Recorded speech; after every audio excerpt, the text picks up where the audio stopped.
This video is all about the different municipalities comprising the province of Antique. The province of Antique is a part of Region 6 or Western Visayas, which can be found in the Visayas Island group.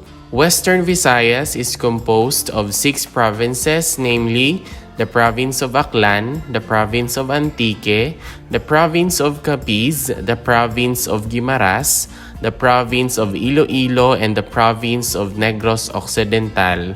The regional center for Western Visayas is Iloilo City in the province of Iloilo. The provincial capital of the province of Antique is the municipality of 𝗪𝗓𝗪𝗓-𝗪𝗓. We have here on the picture is the provincial capital of the province of Antique, which can be found in the municipality of 𝗪𝗓𝗪𝗓. Let us now identify the different municipalities comprising the province of Antique.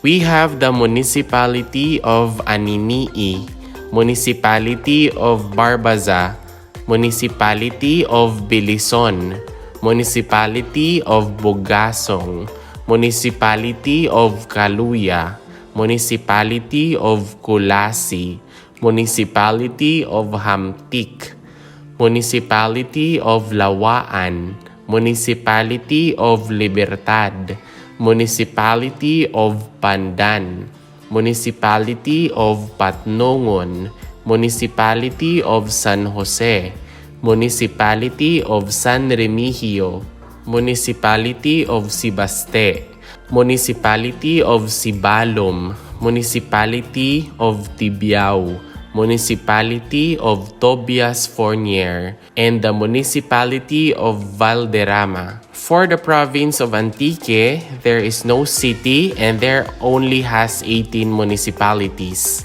The different municipalities comprising the province of Antique are the following.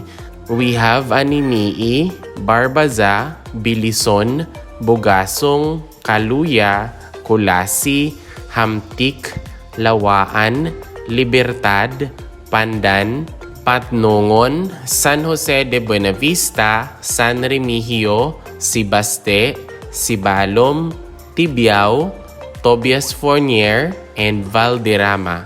And that is the 18 municipalities comprising the province of Antique. And that's all for this video, which is about the different municipalities comprising the province of Antique.